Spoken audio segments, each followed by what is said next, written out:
Hello மக்களே, இன்னையோட story என்னன்னு பார்த்தீங்கன்னா, நம்மளுக்கு தாலிபான் வந்து ஆப்கானிஸ்தான்ல நிறைய இடங்களை ஆக்கிரமிப்பு பண்ண வராங்க. அதுவும் காபூலையும் ஆக்கிரமிப்பு பண்ணிடுவோம் அப்படின்னு சொல்லிட்டு இருக்காங்க. இப்ப இந்தியால வந்துட்டு பாத்தீங்கன்னா ஆக்சிஜன்னால டெத் வந்து ஏற்பட்டிருக்கு அப்படிங்கிற மாதிரி ரிப்போர்ட் இப்ப வந்துட்டு கொடுக்க ஆரம்பிக்கிறாங்க. அதே டைம்ல பார்லிமெண்ட்டும் வந்துட்டு பெரிய லெவல்ல ஃபங்க்ஷன் பண்ண முடியல. கொஞ்சம் அப்பப்ப பிரச்சனைகள் இருக்கதான் செஞ்சிருக்கு. அதனாலதான் 2 நாள் முன்னாடியே லோக்சபாவையும் வந்து அட்ஜார்ன் சைனடைன் வந்துட்டு பண்ணிட்டாங்க. ஸோ டெமோக்ரஸி வந்து பாத்தீங்கன்னா ரொம்பவே ஒரு கவலைக்கிடமான நிலைமையில தான் இருக்கு. அதனாலதான் பாத்தீங்கன்னா இப்ப செகண்ட் டெமோக்ரஸி மீட் வந்து வைக்க போறாங்க. அதை நம்ம வந்து யூஎஸ் நாங்க வந்து ஷேர் பண்றோம் அப்படின்னு சொல்லியிருக்காங்க. ஸோ இந்த டெமோக்ரஸியை நம்ம ஸ்ட்ரென்தன் பண்ணோம் அப்படின்னா சிட்டிசன்ஸ்க்கு வந்துட்டு அவங்களோட ரைட்ஸை பெரிய லெவல்ல கொடுக்கணும். ஸோ முக்கியமா சிட்டிசன்ஸ் வந்து கன்சியூமர்ஸும் கூட. ஸோ அவங்களோட ரைட்ஸ் எல்லாத்தையுமே நம்ம பாதுகாக்கணும்னு சொல்லிட்டு கன்சியூமர் அந்த ரிட்ரஸல் போர்ட்டல் எல்லாத்தையும் வேகன்சிஸ் எல்லாம் டக்குன்னு ஃபில் பண்ணுங்க. நம்ம வந்து மக்களுக்கான சேவைகள் எல்லாத்தையும் செய்யணும் அப்படின்னு சொல்லியிருக்காங்க. அதுக்கப்புறம் பாத்தீங்கன்னா இந்த COVID-19 நமக்கே தெரியும், நிறைய இந்த போன்ஸ் இதெல்லாம் பார்த்து குழந்தைங்க வந்துட்டு சோசியல் லைஃபே வந்து இழந்துட்டாங்க. அதுவும் நம்ம இப்ப இன்னொரு ஸ்டடி என்ன சொல்றாங்கன்னு பாத்தீங்கன்னா, குழந்தைங்க மத்தியில வந்து மயோபியா வந்து ரொம்பவே அதிகரிச்சுட்டு இருக்கு. இது அவங்களுக்கு ஃபியூச்சருக்கு ரொம்ப பாதிப்பு ஏற்படும், கண் பாதிப்பு வந்து வரும் அப்படிங்கிற மாதிரி ரிப்போர்ட்ஸ் வந்திருக்கு. ஸோ அதுக்காக கூகுள் என்ன பண்றாங்க அப்படின்னா, நம்ம வந்து இந்த யூசேஜ் இது பண்ணணும். ஸோ சைல்டுக்கு வந்து சேஃபாவும் இருக்கணும். இணையதளம் மூலமா சில்ட்ரனுக்கு வந்து அகேன்ஸ்டா கிரைம்ஸும் வரலாம். ஸோ ரெண்டுத்தையுமே நம்ம வந்து சேஃப் பண்ணோம் அப்படிங்கிறதுக்காக கூகுள் என்ன பண்ணியிருக்காங்கன்னா, சைல்ட் சேஃப்டிக்காக ஸ்பெஷலா சில ஃப்ரேம் ஒர்க் வந்துட்டு ரிலீஸ் பண்ண போறாங்க. அதே டைம்ல இணையதளம் மூலியமா நிறைய சேஃப்டி இஷ்யூஸ் இருக்கிறதுனால கசிரங்கா நேஷனல் பார்க்ல என்ன பண்ணிருக்காங்கன்னா சேட்டலைட் ஃபோனுக்கு மூவ் ஆன் பண்ணிட்டாங்க. ஸோ தட் இல்லீகல் பவுச்சிங் எல்லாத்தையும் தவிர்க்கலாம் அப்படின்னு சொல்லிட்டு. அண்ட் இப்போ கவர்மெண்ட் என்ன பண்ணாங்கன்னா, நம்ம மக்களுக்கு நிறைய ஸ்கீம்ஸ் பண்ணணும், கான்சென்ட்ரேட் பண்ணணும் அப்படிங்கிறதுக்காக அவங்க ஏற்கனவே எங்கெங்கெல்லாம் டிஸ்இன்வெஸ்ட்மெண்ட் பண்ணி கொஞ்சம் கொஞ்சம் ஷேர்ஸ் ஹோல்ட் பண்றாங்களோ அதெல்லாமும் வித்துடலாம். அதே டயத்துல எந்த ஸ்பெஷல் எக்கனாமிக் ஜோன்லாம் வந்து யூஸ் ஆகாம இருக்கோ அங்க வந்து இண்டஸ்ட்ரீஸ்க்கு நம்ம ஆப்பர்ச்சுனிட்டி கொடுக்கலாம். ஸோ இண்டஸ்ட்ரியும் நம்மளும் சேர்ந்து வந்தாதான் ஒரு ஸ்ட்ராங்கர் இந்தியாவை பில்ட் பண்ண முடியும், இந்தியாங்கிற பிராண்டை வந்து பில்ட் பண்ண முடியும் அப்படின்னு நம்ம மோடி அவர்கள் வந்துட்டு ஃபீல் பண்ணி சொல்லியிருக்காரு. ஸோ இதுதான் இன்னையோட ஸ்டோரி. இப்போ நம்ம டைரக்டா இன்னையோட பேப்பருக்குள்ளார போகலாம். ஸோ ஃபர்ஸ்ட் வந்துட்டு பாத்தீங்கன்னா இது வந்து ஒரு புக்கை பத்தினது. ஸோ 2 ஃபாரின் ஜெர்னலிஸ்ட் வந்துட்டு இந்தியா பாகிஸ்தான் மெசேஜிங்ல வந்து இன்வால்வ் ஆயிருக்காங்க அப்படிங்கிற மாதிரி ஒரு புக் வந்துட்டு ஒரு நியூ புக் ரிலீஸ்ல வந்துட்டு அதை டிஸ்கஸ் பண்ணியிருக்காங்கன்னு சொல்றாங்க. ஸோ ஜஸ்ட் என்னன்னு பாத்துக்கோங்க, மிச்சப்படி நமக்கு எதுவும் தேவைப்படாது. ஏன்னா புக் வந்து அதுல ஏதாச்சும் உள்ளார படிச்சு கீ ஆஸ்பெக்ட்ஸ் வந்து அனலைஸ் பண்ணி நல்லா இருந்துச்சுன்னா அதை மட்டும் நம்ம எக்ஸாம் பாயிண்ட் ஆஃப் வியூல எழுதிக்கலாம். ஸோ ஓவராலா இந்த பாலகோட் ஸ்ட்ரைக்ஸ் அதெல்லாம் பத்தி கம்ப்ளீட்டா எழுதிருக்காங்க. குல்பூஷன் ஜாதவ் வந்துட்டு ஒரு அசட், அவர் வந்து ஆஃபீஸர் கிடையாது, அவர் ஒரு அசட் தான், அவருக்கு வந்து ட்ரைனிங்லாம் எதுவும் கொடுக்கப்படல அப்படிங்கிற மாதிரி சொல்லியிருக்காங்க. அண்ட் வந்து புல்வாமா மேல அட்டாக் இல்லை அப்படின்னு சொன்னது வந்து ஒரு தவறான செயல். இது வந்து ஆப்கானிஸ்தான்ல அந்த பேசிக்கா வந்துட்டு அட்டாக் வந்து நடப்பேற இருந்துச்சு, ஆனா புல்வாமால நடந்தது அப்படிங்கிற மாதிரி சொல்லியிருந்தாங்க. பட் அதுவுமே தப்பு அப்படின்னு சொல்றாங்க. ஸோ ஐஎஸ்ஐ வந்து நாங்க வந்து புல்வாமா அட்டாக் காரணம் இல்லைன்னு சொல்லியிருக்காங்க.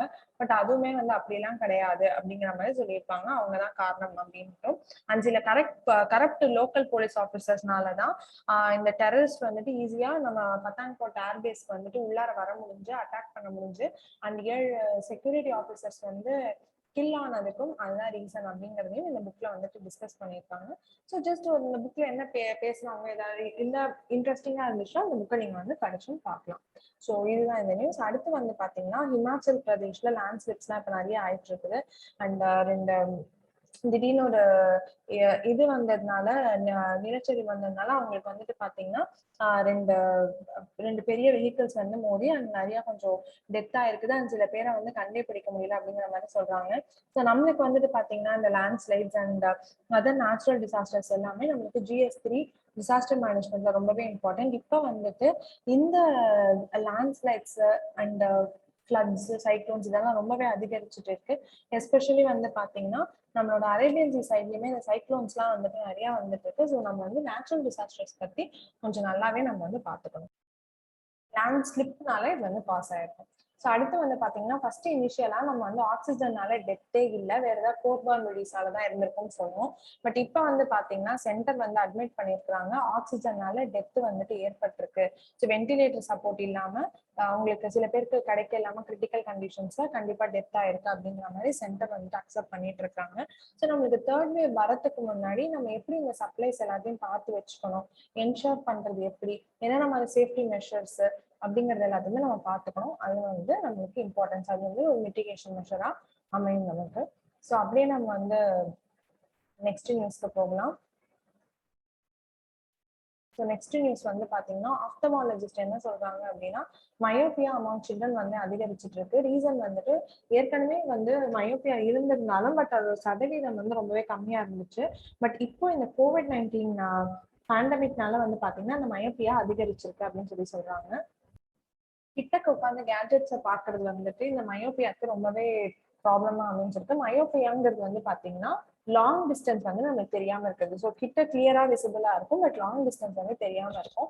இது ஃபியூச்சர்ல வந்துட்டு நம்மளுக்கு ஹெல்த் வந்து ரொம்பவே பாதிக்கும். பசங்களுக்கு லைக் கேட்ராக்ட் வர்றது இதெல்லாமே ரொம்ப ஈஸியா வந்துடும் அப்படிங்கிற மாதிரி சயின்டிஸ்ட் அண்ட் ஆப்தமாலஜிஸ்ட் எல்லாமே வந்துட்டு ஃபீல் பண்றாங்க.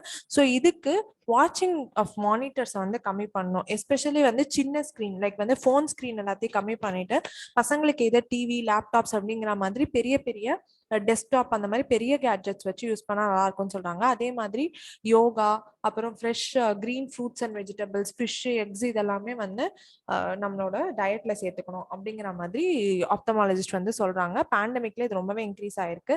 அண்ட் அதுவும் இல்லாம கேட்ஜெட்ஸ்னால நம்மளுக்கு வந்து சேஃப்டி இஷ்யூஸும் வந்து சில்ட்ரன்ஸ்க்கு அகேன்ஸ்டா பெரிய ப்ராப்ளமா இருக்கு. டிராஃபிக்கிங்லாம் நடக்குது. ஸோ அதுலயுமே நம்ம வந்துட்டு மெஷர்ஸ் வந்து எடுக்கணும். ஸோ அடுத்த நியூஸ்க்கு வந்துட்டு மூவ் ஆன் ஆகலாம். ஸோ அடுத்த நியூஸ் வந்துட்டு பாத்தீங்கன்னா அப்படியே போனோம்னா நம்மளுக்கு வந்து எடிட்டோரியல்ல வந்துட்டு ஒரு சில நியூஸ் தான் நம்மளுக்கு வந்து இன்னைக்கு இம்பார்ட்டண்டா இருக்குது. ஸோ ஒயிட் பேப்பர் அனாலிசிஸ் பத்தி கொடுத்துருக்காங்க. ஸோ நல்ல ஒரு ஏன்னா இனிஷியேட்டிவ் தான். பாத்தீங்கன்னா நம்ம மேல ஒருத்தர் மேலேயும் எவ்வளவு கடன் இருக்கு அப்படிங்கறது எல்லாத்தையுமே சொல்லியிருக்கிறாங்க. ஒரு சைடு அது சிட்டிசன்ஸை பயமுறுத்தக்கூடியதா இருக்குது. பட் இன்னொரு சைடு வந்துட்டு பாத்தீங்கன்னா அந்த ஒயிட் பேப்பர் வந்து டிரான்ஸ்பரண்டா இருக்கு. நம்மளுக்கு என்னென்ன ஸ்டேட்ஸ்ல என்னென்ன பிரச்சனைகள் இருக்கு, மொத்தமா ஸ்டேட்டுக்கு வரவு செலவு கணக்கு என்ன, அந்த மாதிரி நிறைய விஷயங்கள் பத்தி நம்மளுக்கு தெரியுது. சப்சிடிஸ்னால ஜிஎஸ்டினால என்னென்ன பிரச்சனைகள் இருக்கு அந்த மாதிரி விஷயங்களுமே வந்து பேசியிருக்காங்க. ஸோ இந்த ஆர்டிக்கல் நீங்க வந்து ஜஸ்ட் படிச்சுக்கலாம். அந்த ஒயிட் பேப்பர்னால என்ன யூஸ் அப்படிங்கிறது வந்து நம்மளுக்கு தெரியும். ஸோ அடுத்து வந்துட்டு என்னன்னு பார்த்தீங்கன்னா பூஸ்டர் டோஸை வந்து எப்படி பிளான் பண்ணணும், அந்த வேக்சின்ஸை வந்து எப்படி பிளான் பண்ணணும் அப்படிங்கறத வந்து சொல்லியிருக்கிறாங்க. ஸோ இதுல வந்து பார்த்தீங்கன்னா நம்மளோட வேக்சின்ஸ் நம்ம கொடுக்குற வேக்சின்ஸ்க்கு எல்லாத்துக்குமே பூஸ்டர் டோஸ் இல்லை அப்படின்னா அது வந்து செயலிழந்து போயிடும். ரீசன் என்ன, இப்போ நம்ம வந்து கோவிஷீல்டா இருக்கட்டும் இல்லை கோவேக்சின் இது எல்லாமே வந்து நம்ம வைரல் லோட வந்து வீரியத்தை வந்து கம்மி பண்ணிட்டு நமக்குள்ள இன்ஜெக்ட் பண்ணிட்டு இருக்கோம். ஸோ இது வந்து பார்த்தீங்கன்னா first time and second time கொடுக்கக்கூடிய இம்யூனிட்டி வந்துட்டு பத்தாது. ஏன்னா சீக்கிரத்துல வந்து அந்த மெமரி நம்ம செல்ஸ் வந்து அந்த மெமரியை லூஸ் பண்ணிடும், நம்மளோட ஃபைட்டிங் செல்ஸ், நம்ம டி செல்ஸ் அண்ட் நம்மளோட இம்யூன் சிஸ்டம். ஸோ அதுக்காக நம்ம 6 months கழிச்சோ இல்லை 1 year கழிச்சோ ஒரு பூஸ்டர் டோஸ் 1 yearக்குள்ள கண்டிப்பா ஒரு பூஸ்டர் டோஸ் வந்து கொடுத்தே ஆகணும். அப்பதான் பாத்தீங்கன்னா இப்ப ரெப்ளிகேட்டிங் பாக்டீரியாஸ்க்கு அகேன்ஸ்டா நம்மளது வந்து நான் ரெப்ளிகேட்டிங் வைரஸ்க்கு அகேன்ஸ்டா மட்டும்தான் பெஸ்டா இருக்குமே தவிர வைரஸ் ரெப்ளிகேட் ஆகும்போது இந்த வேக்சின்ஸ்க்கு பூஸ்டர் வேக்சின்ஸ் போடல அப்படின்னா செட்டே ஆகாது. அண்ட் அந்த பூஸ்டர் வேக்சின்ஸும் பாத்தீங்கன்னா நம்மளோட 1 year பீரியட் அட்லீஸ்ட் 12 monthsக்கு முன்னாடி 6 monthsல 12 monthsக்குள்ள அந்த பீரியட்ல தான் போடணும். ஸோ கிட்டத்தட்ட ஒரு 1 year அந்த கேப்ல தான் போடணுமே தவிர போட்டுட்டோம் அப்படிங்கிறதுக்காக உடனே இப்போ வந்து கோவிஷீல்டு வந்து பாத்தீங்கன்னா ஃபர்ஸ்ட் டே போடுறோம், அப்புறம் 84th டே போடுறோம், அதுக்கப்புறம் வந்துட்டு 84th டேல இருந்து திரும்ப ஒரு 1 or 2 monthsல நம்ம போடுறோம் அப்படின்னு சொல்லி பார்த்தோம்னா அது வந்து பூஸ்டர் டோஸ் கிடையாது. அது வந்து நெக்ஸ்ட் அந்த ஒரு ஜஸ்ட் அது அடிஷன் எக்ஸ்ட்ரா டோஸ் தானே தவிர அது வந்து பூஸ்டர் டோஸா வந்துட்டு அமைஞ்சிருக்காது. ஸோ பூஸ்டர் டோஸுங்கிறது வந்து இடைவேளை கொஞ்சம் அதிகமா இருந்து நம்மளுக்கு போட்டாதான் நம்மளுக்கு சஃபிஷியன்டான அந்த இம்யூனிட்டி கிடைக்கும் அப்படின்னு சொல்றாங்க. ஸோ இந்த எப்படி இருக்கணும் டோசஸ் அமையிறது அப்படிங்கிறது எல்லாமே இதுல நீட்டா டிஸ்கஸ் பண்ணியிருக்காங்க. ஸோ நீங்க வந்து கண்டிப்பா இந்த ஆர்டிக்கலை வந்து படிக்கலாம். இப்போ நம்மளுக்கு நிறைய விஷயங்கள் வேக்சின்ஸை பத்தி தெரிஞ்சுக்கிறதுக்கு இது ஹெல்ப்ஃபுல்லா இருக்கும். அண்ட் அடுத்தது வந்துட்டு பாத்தீங்கன்னா post graduate medical education resolutions 2021 is must அப்படின்னு சொல்லி மெடிக்கல் எஜுகேஷன்ல நம்ம என்னென்ன ரெசல்யூஷன்ஸ் கொண்டு வரணும் அப்படின்னு சொல்லிட்டு பேசியிருக்காங்க. அண்ட் இப்பயுமே பாத்தீங்கன்னா நம்மளுக்கு வந்து நேஷனல் மெடிசன் கமிஷன்லாம் வந்துட்டு புதுசா வந்து ரீப்ளேஸ் பண்ணி பாடி போட்டிருக்கிறது அது எல்லாத்தையுமே நீங்க வந்து லிங்க் பண்ணி படிச்சுக்கலாம். ஸோ மெடிக்கல் எஜுகேஷன் நம்மளுக்கு இம்பார்ட்டன்ட் தான், நம்மளோட பாலிசி கவர்னன்ஸ்ல இம்பார்ட்டன்ட். அடுத்து வந்துட்டு பாத்தீங்கன்னா and urban job safety net, அதாவது இப்போ எம்ஜி நரேகால வந்து கம்ப்ளீட்டா ரூரல் பாப்புலேஷனுக்கு நம்ம ஒரு சேஃப்டி நெட் தரோம். ஸோ இந்த 100 days ஆஃப் ஒர்க்குக்கு வேஜ் ரிலேட்டட் எம்ப்ளாய்மெண்ட் அது ஓகேங்களா. ஸோ வேஜ் ரிலேட்டடா கொடுக்குறோம். பட் அர்பன் ஏரியாஸ்ல ரூரல் ஏரியாஸ்க்கு எம்ஜி நரேகா, பட் அர்பன் ஏரியாஸ்ல அந்த மாதிரி நம்மளுக்கு ஒரு சிஸ்டமே இல்லை. ஸோ அர்பன்ல பீப்புள் வந்து எம்ப்ளாய்மெண்ட்டை வந்து லூஸ் பண்ணியிருக்காங்க நிறைய வாட்டி. இந்த பேண்டமிக்ல வந்து நிறைய பேர் லூஸ் பண்ணியிருக்காங்க. And urban to rural migration நிறைய நடந்திருக்கு. பட் அர்பன் ஏரியாஸ்ல வந்துட்டு நம்ம ப்ராப்பரா ஒரு ஜாப் கொடுத்திருந்தா நம்மளுக்கு கண்டிப்பா மைக்ரேஷன்ஸ் எல்லாத்தையுமே நம்ம வந்து கட்டுப்படுத்த முடியும். ஸோ வந்து வேஜ் லிங்க்டு ஜாப்ஸ் கொடுக்கணும். இப்போ ஏன்னா இவங்கெல்லாம் ரூரல் ஏரியாஸ்க்கு போனதுனால ரூரல் பீப்புளுக்கு அங்கே இருக்கிற ஸ்ட்ரெஸ் வந்து அதிகமாயிடுச்சு. ஸோ அகைன் கான்ஃபிளிக்ட் வந்துட்டு வர ஆரம்பிக்கும். ஸோ அதுக்கு வந்து இதே மாதிரி ஒரு சிஸ்டம் நம்ம அர்பன் ஏரியாலும் கொண்டு நம்மளுக்கு வந்து நேஷனல் அர்பன் லைவ்லிஹுட் மிஷன் இருந்தாலும் இந்த மாதிரி வேஜ் லிங்க்டு எம்ப்ளாய்மெண்ட் ஸ்கீம் வந்துட்டு இல்லை. ஸோ அதுக்கு தான் வந்து ஹிமாச்சல் பிரதேஷ் எக்ஸாம்பிளா கொடுத்துருக்காங்க. ஹிமாச்சல் பிரதேஷ்ல பாத்தீங்கன்னா முக்கியமந்திரி சஹரி அஜீவிகா கேரண்டி யோஜனா. ஸோ இதுல வந்து ஒரு வேஜ் எம்ப்ளாய்மெண்ட் ஸ்கீம், இது urban wage employment scheme. So அங்க தடை செய்யப்பட்ட என்னென்ன இன்ஃப்ராஸ்ட்ரக்சர் ப்ராஜெக்ட்ஸ்லாம் ரிமைனிங் இருக்குதோ எஸ்பெஷலி வந்து சானிடைசேஷன் ப்ராஜெக்ட்ஸ், அப்புறம் வந்து அன்ஸ்கில்டு ஒர்க் ப்ராஜெக்ட்ஸ் என்னென்னலாம் இருக்குதோ அது எல்லாத்துக்குமே வந்து யார் யாரெல்லாம் வந்து வில்லிங்கா இருக்கீங்களோ, எம்ப்ளாய் ஆக வில்லிங்கா இருக்கீங்களோ நீங்க வந்து ரெஜிஸ்டர் பண்ணுங்க அப்படின்னு சொல்றாங்க. ரெஜிஸ்டர் பண்ண 7 நாட்களுக்குள்ள அதுக்கான ரெஜிஸ்ட்ரேஷன் கார்டையுமே வந்து கொடுத்துட்றாங்க. ஸோ இந்த மாதிரி பண்ணும்போது எம்ப்ளாய்மெண்ட் வந்து கிடைக்குது. And wage linked employment 120 days of job வந்துட்டு கேரண்டீட் வேஜ் எம்ப்ளாய்மெண்ட் தராங்க. சப்போஸ் யாருக்காவது அந்த வேலைகள் வந்து போக முடியல, பெனிஃபிஷியரிஸ் வந்து இந்த வேலை போல அப்படின்னா 75 rupees per day வந்துட்டு அவங்களுக்கு காம்பன்சேஷனா தராங்க. ஸோ இது வந்துட்டு பாத்தீங்கன்னா அன்எம்ப்ளாய்மெண்ட் ஆப்பர்ச்சுனிட்டிஸை கம்மி பண்றதுக்காகவும் அவங்களுக்கு கையில் அவங்களோட லைவ்லிஹுட் அவங்களுக்கு ரிவைவ் பண்றதுக்கு ரொம்பவே ஹெல்ப்ஃபுல்லா இருந்திருக்கு. ஸோ இந்த மாதிரி ஒரு ஸ்கீமை நம்ம நேஷனல் லெவல்ல கொண்டு வரணும் அப்படின்னு சொல்லியிருக்காங்க. ஸோ ஃபர்ஸ்ட் அவங்க கொடுக்குற சஜஷன்ஸ் இது ரொம்ப இம்பார்ட்டன்ட் சஜஷன்ஸ். நம்ம அன்எம்ப்ளாய்மெண்ட் இன் அர்பன் ஏரியாஸ் எப்படி அட்ரஸ் பண்ண போறோங்கிறதுக்கு. ஸோ ஃபர்ஸ்ட் வந்துட்டு பாத்தீங்கன்னா ஒரு பிசிக்கல் ஸ்பேஸை நம்ம எப்படி யூட்டிலைஸ் பண்ண போறோம் அப்படிங்கறத வந்து பார்க்கணும். ஸ்டேட் அண்ட் சென்டர் 2 பேருமே சேர்ந்து வந்து அந்த பிசிக்கல் ஸ்பேஸை வந்து இது பண்ண முடியுமா அப்படிங்கறதையும் செக் பண்ணணும். சப்போஸ் ஒருத்தங்களால பண்ண முடியலன்னா அண்ட் வந்து வேஜ் லிங்க்டு எம்ப்ளாய்மெண்ட் நம்ம கொண்டு வரணும். அடுத்தது வந்துட்டு நம்மளோட நேஷனல் லெவல் ப்ரோக்ராமா வந்து கொண்டு வரணும். அண்ட் இந்த வேஜ் லிங்க் இது எல்லாமே வந்து ஒரு எக்கனாமிக் வேக்சின் மாதிரி அப்படின்னு சொல்றாங்க. ஸோ இந்த டேர்ம்ஸ் எல்லாம் எழுதிங்கன்னா ரொம்பவே என்ஹான்ஸ்டா இருக்கும். நம்ம வந்து இப்போ பேசிக்கா கான்சென்ட்ரேட் பண்றது வந்து அசெட் கிரியேஷன் தான். பட் நம்ம வந்து சர்வீஸ் டெலிவரிக்கு போகணும். அசெட் கிரியேஷன்ல இருந்து இந்த வேஜ் மெட்டீரியலை கொண்டு வந்து சர்வீஸ் டெலிவரிக்கு போகணும்னா நம்மளுக்கு இன்னுமே எக்கனாமிலையும் க்ரோத் இருக்கும். அதே மாதிரி அன்எம்ப்ளாய்மெண்ட்லயும் நம்ம அட்ரஸ் பண்ணலாம் அப்படிங்கறத இந்த ஆர்டிகல் ரொம்பவே நீட்டா வந்து டிஸ்கஸ் பண்ணியிருக்காங்க. ஸோ கண்டிப்பா வந்து பாத்துக்கோங்க. அப்படியே நெக்ஸ்ட் இஷ்யூக்கு வந்துட்டு மூவ் ஆன் ஆகலாம். ஸோ இது வந்து அந்த லேண்ட் இதை பத்தினது. ஸோ அதை ஒன்று பார்த்துக்கோங்க. அப்படியே நெக்ஸ்ட் இதுக்கு மூவ் ஆன் ஆனோம்னா லோக்சபா வந்து 2 நாள் முன்னாடி அட்ஜான் ஆயிடுச்சு. ஸோ அட்ஜான் சைனே பட் அதோட ப்ரொடக்டிவிட்டி பார்த்தீங்கன்னா 22% தான் இருக்கு. ரீசன் என்னன்னு பார்த்தீங்கன்னா நிறைய அட்ஜான்மெண்ட்ஸ் நடந்திருக்கு. அப்போசிஷன் வந்துட்டு நிறைய இடத்துல பங்களிக்காம இருந்திருக்காங்க. ஸோ பில்ஸ் எல்லாம் வந்துட்டு ரொம்ப ஃபாஸ்டா வந்து பாஸ் ஆயிருக்கு. ஸோ மான்சூன் செஷன் வந்து நம்ம நினைச்ச அளவுக்கு பெட்டரா வந்து கேரி ஆகல அப்படிங்கிறது தான் வந்து ஸ்பீக்கரோட ஒரு பெரிய வருத்தமா இருக்கு. ஸோ ப்ரொடக்டிவிட்டி கம்மியா இருக்கு. நம்ம எத்தனை நாள் வந்துட்டு இருக்கணும், நம்மளுக்கு இதுல எப்படி இம்பார்ட்டன்ட்னா ப்ரிலிம்ஸ் லெவல்ல வந்து அட்ஜான்மெண்ட்னா என்ன, அட்ஜான்மெண்ட் சைனேடைனா என்ன, மெம்பர்ஸ் வந்து ஆப்சென்ட் ஆனா எத்தனை நாளைக்கு ஆப்சென்ட் ஆகணும், டிஸ்குவாலிஃபிகேஷன், அது எல்லாத்தையுமே நமக்கு ப்ரிலிம்ஸ் லெவல்ல இம்பார்ட்டன்ட் வந்து பார்த்துக்கோங்க. அடுத்து வந்துட்டு பாத்தீங்கன்னா பார்லிமெண்ட் வந்து ஓபிசி லிஸ்ட்டை நம்ம ஸ்டேட்டே டிசைட் பண்ற மாதிரி வந்து திரும்ப கொண்டு வந்துட்டாங்க. ஸோ 102 கான்ஸ்டியூஷனல் அமெண்ட்மெண்ட் ஆக்ட்ல வந்து பாத்தீங்கன்னா ஓபிசி லிஸ்ட்டை வந்து சென்ட்ரல் கிட்ட இருக்கும். பட் இப்போ வந்து பாத்தீங்கன்னா பிரசிடென்ட்டோட இது இருந்தால் மட்டுமே ஓபிசி லிஸ்ட்டை வந்து பாஸ் பண்ண முடியும். பட் இப்போ வந்து ஸ்டேட்ஸே வந்துட்டு அவங்களோட பழைய மாதிரி ஸ்டேட்ஸே வந்து டிட்டர்மைன் பண்ணலாம் அப்படிங்கிற மாதிரி சொல்லிட்டாங்க.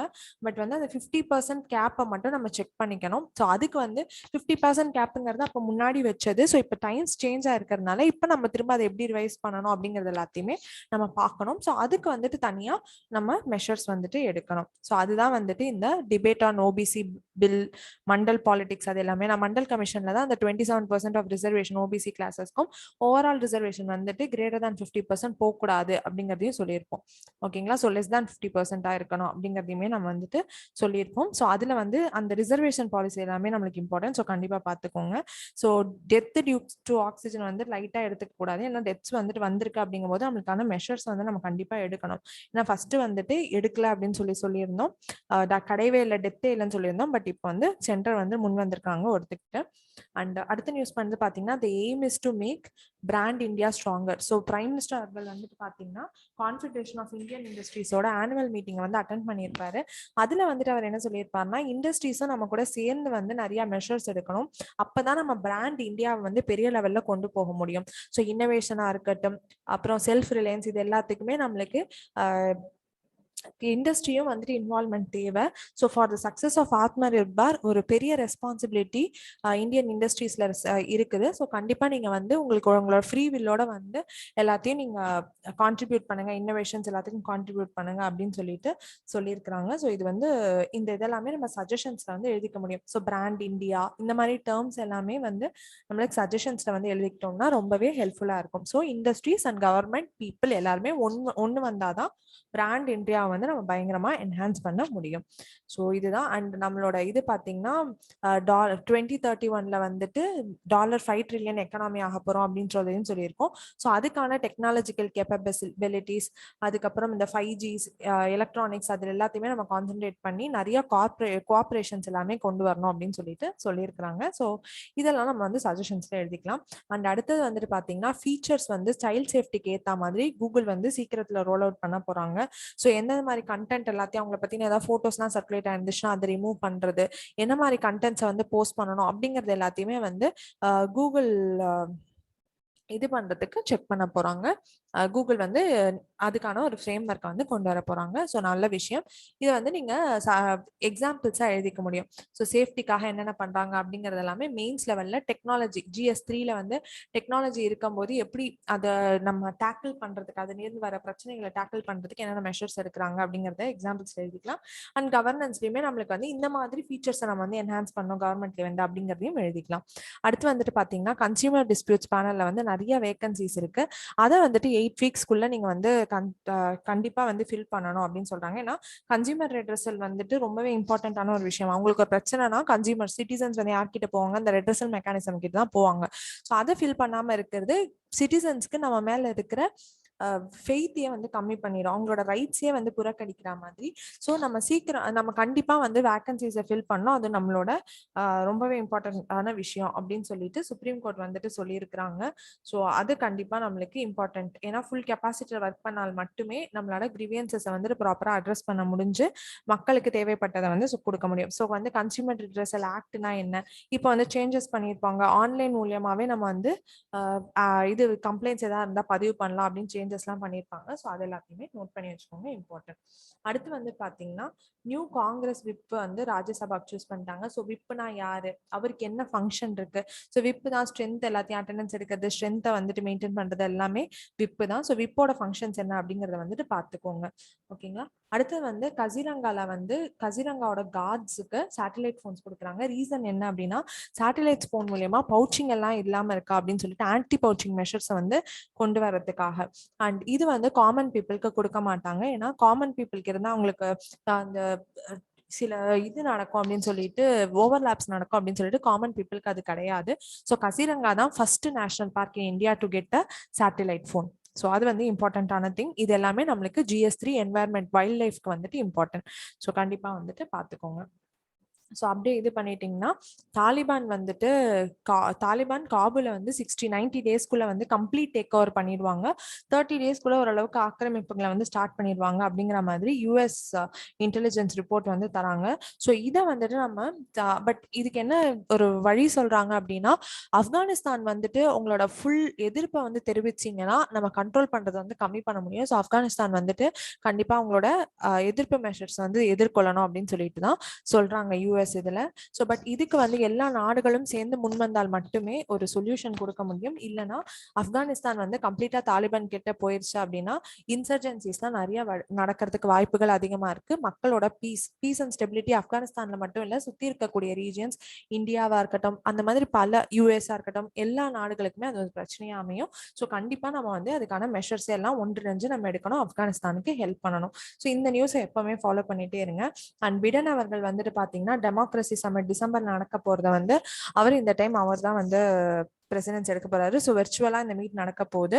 ஸோ தீம்ஸ் என்னன்னு பாத்தீங்கன்னா defending against authoritarianism, fighting corruption and promoting respect of human rights. இதுதான் வந்துட்டு தீம்.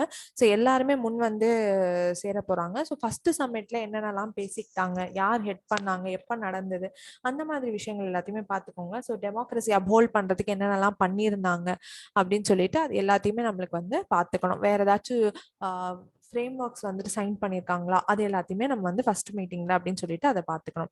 அடுத்து வந்துட்டு பார்த்தீங்கன்னா சைனால வந்து first mixed vaccine trial for delta variant வந்துட்டு டெஸ்ட் பண்ண போறாங்க. Delta variant strength. So mixed வேக்சின்னா 2 டிஃப்ரெண்டான வேக்சின்ஸை வந்து போடுறது. ஸோ ஃபர்ஸ்ட் வேக்சின் ஒரு இம்யூனிட்டி தரும், செகண்ட் இன்ஆக்டிவேட்டட் வேக்சினாக இருந்துட்டு அதுக்கு அடுத்த வேக்சின் வந்துட்டு அந்த ஃபாரின் பாடி ஐடென்டிஃபை பண்ணும்போது நம்மளுக்கு 2 மிக்சட் வேக்சின் போடும்போது என்ன ஆகும்னு பார்த்தீங்கன்னா இன்னுமே எதிர்ப்பு சக்தி அதிகமாக இருக்கு அப்படின்னு சொல்றாங்க. ஈவன் நம்மளுக்கு கூட ஐசிஎம்ஆர்ல கோவிஷீல்டு அண்ட் கோவேக்சின் டோஸை வந்து கொடுக்கும்போது இன்னுமே எதிர்ப்பு சக்தி அதிகமாக இருக்கு அப்படின்னு சொல்லியிருக்காங்க. 18 பேரை வந்து யூபியில வந்து ட்ரை பண்ணி பார்த்துருப்பாங்க. பட் இன்னும் கம்ப்ளீட்டா அதனால இந்த அளவுக்கு ஒரு இம்யூனிட்டி இருக்குமா, ஹையர் லெவல் ஆஃப் இம்யூனிட்டி இருக்குமா அப்படின்றது வந்து டெஸ்ட் பண்ணப்படலை. இன்னும் கொஞ்சம் நிறைய ட்ரையல்ஸ் போனால்தான் தெரியும். ஸோ என்ன நடக்குது அப்படிங்கிறது நம்மளுக்கு போக போக தான் தெரியும், என்ன கன்க்ளூஷன் வராங்கன்ட்டு. அதுக்கேற்ற மாதிரி நம்ம வேக்சின்ஸை வந்து ஃபர்ஸ்ட் டோஸ் மட்டும் போட்டிருக்காங்கன்னா செகண்ட் டோஸ் போடுறவங்க என்ன பண்ணலாம் அப்படிங்கறத வந்து கிளைம் பண்ணிக்கலாம், அவங்களுக்கு அந்த குறிப்பிட்ட டேஸ் வந்துட்டு கரெக்டாக ஃபில் ஆச்சுன்னா. ஸோ அது ஒரு நல்ல விஷயம். அடுத்தது வந்துட்டு பார்த்தீங்கன்னா கவர்மெண்ட் வந்துட்டு எந்தெந்த பிஎஸ்யூஸ்லாம் ஆக்சுவலி எந்தெந்த பிஎஸ்யூஸ்லாம் வந்து பிரைவேட்டைசேஷன் பண்ணிட்டாங்களோ அவங்க கொஞ்சம் கொஞ்சம் ஸ்டாக்ஸ் ஹோல்ட் பண்ணிட்டு இருக்காங்க. அதையுமே கம்ப்ளீட்டா வந்துட்டு ரிமூவ் பண்ணிடலாம் அப்படின்னு சொல்லிட்டு பாக்குறாங்க.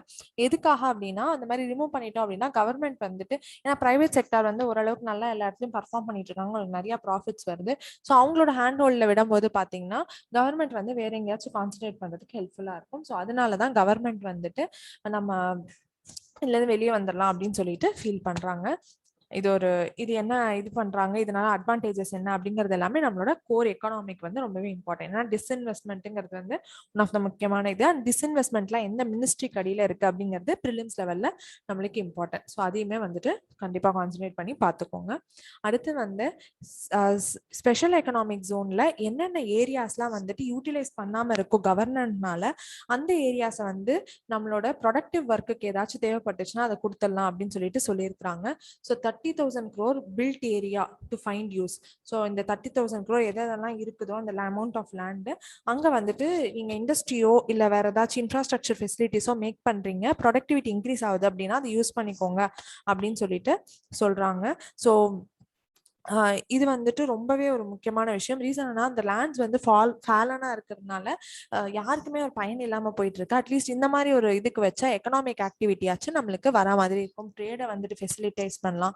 ஸ்பெஷல் எக்கனாமிக் ஜோன்னா என்ன, அதுல என்னென்ன அட்வான்டேஜஸ் இருக்கு, எந்த ஏரியால வந்து இருக்கும், யார் வந்துட்டு செட் பண்ணலாம், ஃபாரின் டைரக்ட் இன்வெஸ்ட்மெண்ட் அலௌடா இல்லையா அப்படிங்கிற எல்லாத்தையுமே வந்துட்டு பார்த்து வச்சுக்கோங்க. ரொம்பவே இம்பார்ட்டன்ட். மெயின்ஸ்ல GS3 எக்கனாமிக்கும் இம்பார்ட்டன்ட், அதே மாதிரி நம்மளோட ப்ரிலிம்ஸ் லெவல்லையுமே வந்துட்டு இது இம்பார்ட்டன்ட், கம்ப்ளீட்டா இம்பார்ட்டன்டான ஒரு டாபிக் தான். ஸோ அது வந்து கம்ப்ளீட்டா வந்து பார்த்துக்கோங்க. அண்ட் அடுத்து வந்துட்டு பார்த்தீங்கன்னா நம்மளோட ஸ்போர்ட்ஸ் நியூஸ் தான். ஸ்போர்ட்ஸ் நியூஸ் எப்பவுமே சொல்ற மாதிரி டாஃப் யார் யாரெல்லாம் போட்டிருக்கீங்களோ அவங்களுக்கு வந்துட்டு இம்பார்ட்டன்ட். ஸோ கண்டிப்பா வந்துட்டு டாஃப்ல போட்டிருக்கவங்களுக்கு இம்பார்ட்டன்ட். ஸோ கண்டிப்பா ஸ்போர்ட்ஸ் நியூஸ் வந்து ஃபாலோ பண்ணிக்கோங்க. ஸோ திரும்ப நாளைக்கு நியூஸ் பேப்பர்ல பார்க்கலாம். தேங்க்யூ.